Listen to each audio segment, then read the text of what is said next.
If I asked you the question, what is man's greatest invention? What would your answer be? There's a lot of options. Would it be fire? Because it gives us warmth, protection, and the ability to cook our meals.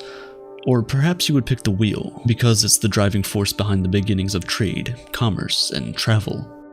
While both of these are excellent choices, most of the time when we think about the greatest inventions of mankind, we tend to forget one of the most important ones of all: money.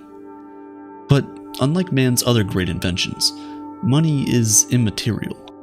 Maybe that's why we don't often think of it in the same breath as some of the other great inventions. Things like fire and the wheel are tangible, but not money. Money is merely an idea, an illusion whose value is non-existent, only determined by the importance we place on it. Or at least money as we know it today. However, the fact that money is an illusion does not in any way undermine its importance.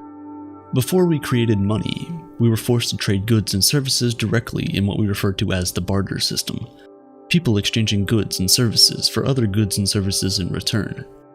Because there was no arbitrary value placed on these items, every single trade was determined by what each party was willing to give up for something that they wanted. It was kind of like a game. If I wanted some of your vegetables for dinner, but I only reared cattle, I would have to give you one of my animals in exchange for a bag of vegetables. If I wanted shoes to wear, but I only made tents, I would have had to give you an entire tent in exchange for a pair of shoes. And immediately you can already see one of the major problems with this system of trade. It's the asymmetry. As a tent maker, there's no way I wouldn't feel cheated having to exchange an entire living space for simple footwear. Because there was no standardized medium of exchange, it was very difficult to get two people who needed things from each other to come to an agreement. Having to wait until a double coincidence of once where two people need the exact opposite thing at the same time was also very difficult and inefficient. And that wasn't all. You see, our money is not only a medium of exchange, it's also considered a store of value. And before the invention of money, some people could never store their wealth for no fault of their own.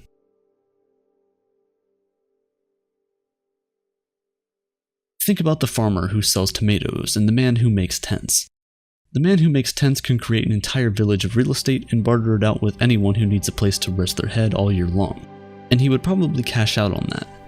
But the farmer who sells tomatoes can only barter when tomatoes are in season. And because tomatoes are perishable goods, he cannot keep them for a long period of time. So, although he would be putting in the same effort into his business as the tent maker, there's absolutely no way for him to remain wealthy all year long. There's also the problem of having something that only very few people want. Nowadays, when starting a business, you're often told to find a niche, a small group of people who are very interested in what you have to offer. Before money was a thing, that advice would have you left with nothing worth bartering. The people who had the most were those who owned things that everyone wanted. Things like weapons, animal skin, and salt. But then since everyone knew that everyone wanted these things, they started buying them even if they didn't need them at the time, just so they could trade with them later. And so commodity money became a thing. People would exchange goods and services for the most common items, like salt or weapons, and just use that to trade for what they want from someone else. From salt and weapons to tiny collectibles like shells and beads, humanity had found a better way to trade and transact. Instead of exchanging goods and services for goods and services you may not need at the time, you can exchange your goods and services for arbitrary objects to act as placeholders of value, an IOU, or IOU. After that, you can use these placeholders to get goods and services you actually want from someone else. The idea was brilliant, so brilliant that the entire world slowly moved away from the barter system to the money trading system. But there was still one problem with this medium of exchange. You see, for money to be worth anything, it needs to be scarce. The more available something is, the lesser its implied value. That's basic economics. If everyone can get their hands on something, it can't be worth that much, right? So things like sand or shells that you could easily pick up on any beach weren't really a good measure of value. As a result, around the year 770 BC, the first metal coins were created in China. As a sort of homage, the Chinese made miniature versions of the tools that were once regarded as currency.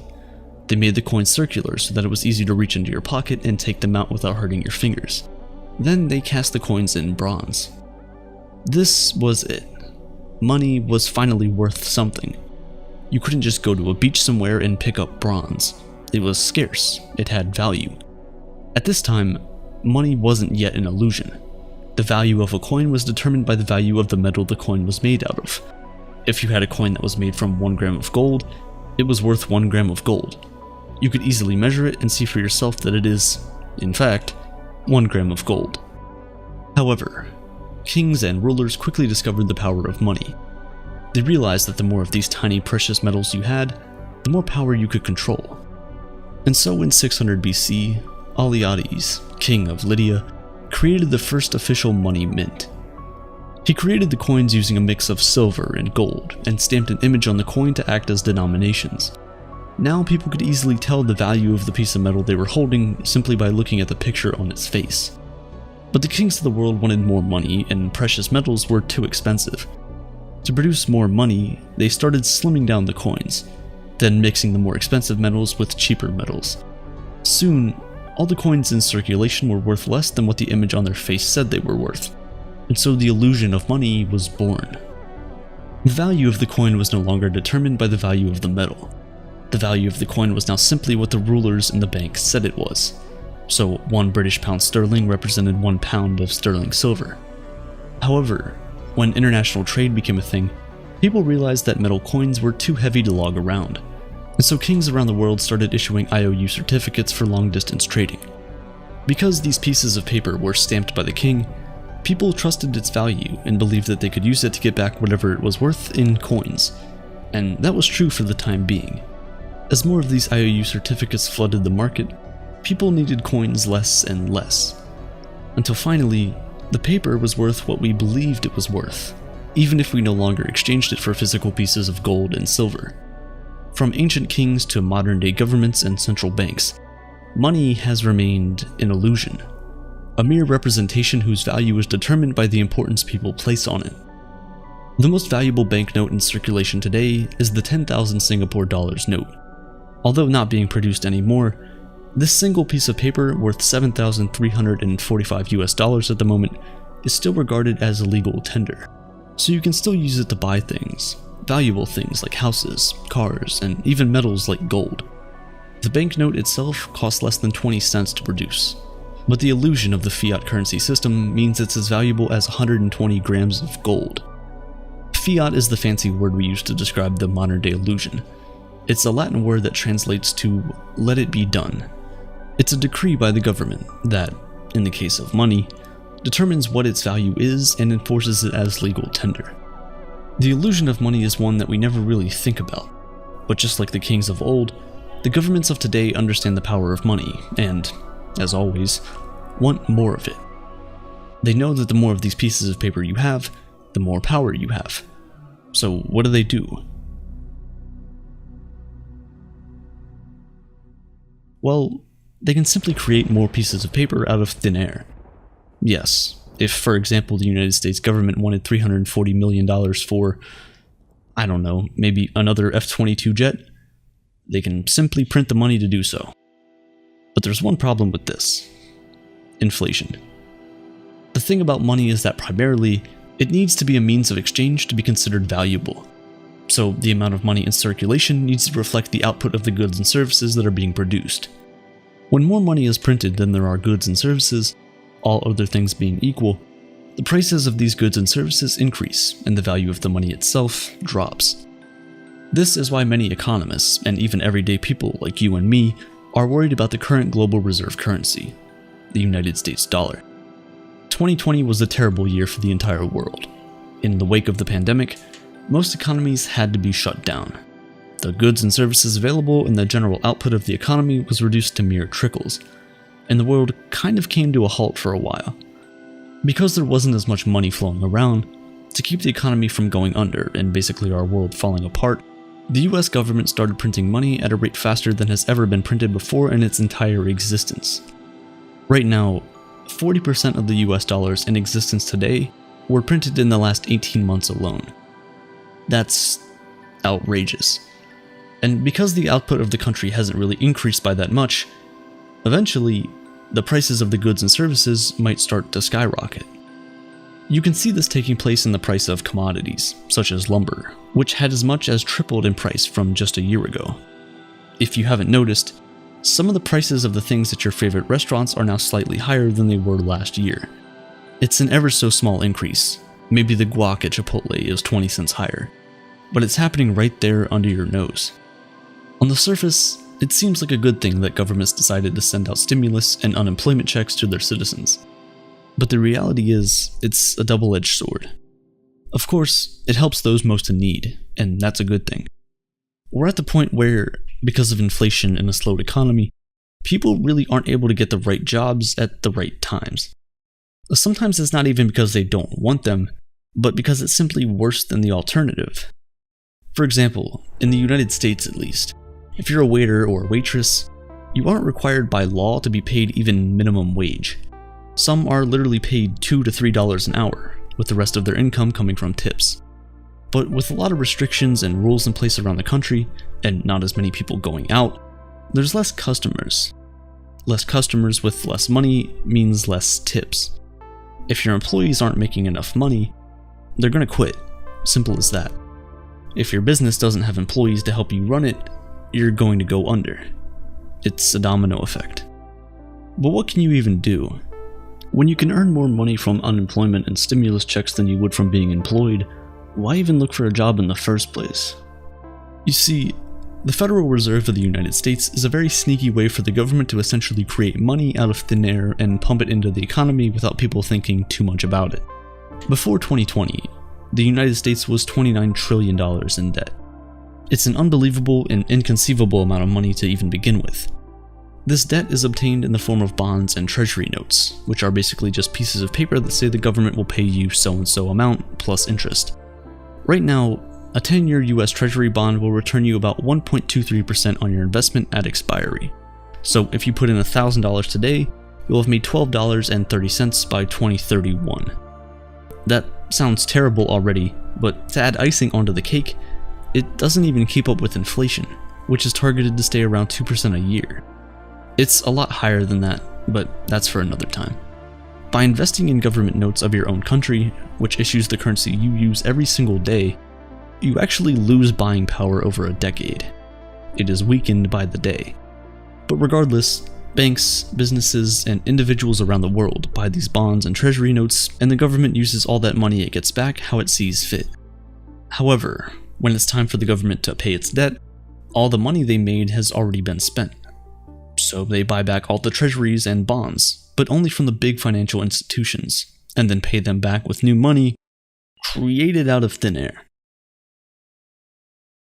Since March 2020, the Federal Reserve has bought back over $1 trillion in bonds, and is planning to continue to do so for the foreseeable future. With all the new money pumped into them by the government, banks can now give out more loans to people, earn more interest, and help grow the economy. But this increases the total amount of money in circulation, reducing the value of each dollar. With multi-trillion-dollar stimulus payments and infrastructure packages, it makes you wonder how long this stuff can go on for.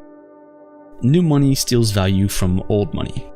The amount in your bank account doesn't change, but because of the new money the government has just printed out of thin air, your money is no longer valuable as it once was.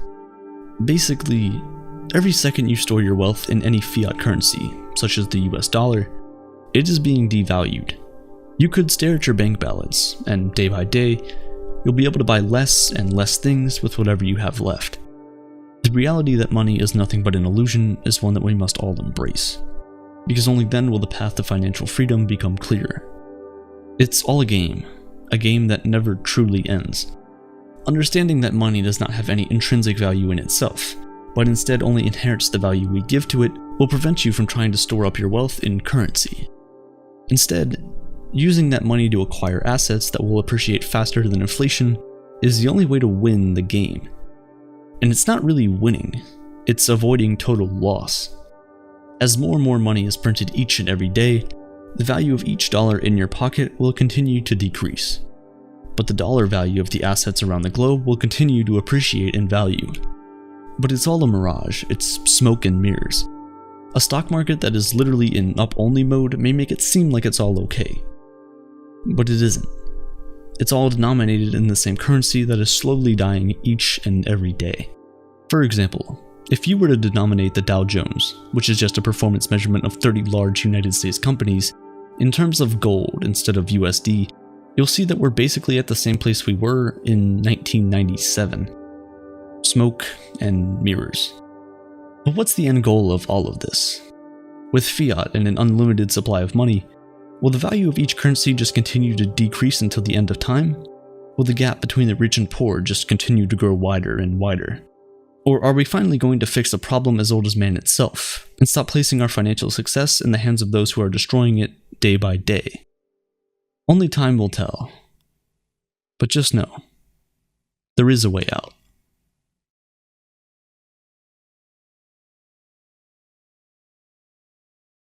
This video was sponsored by Private Internet Access.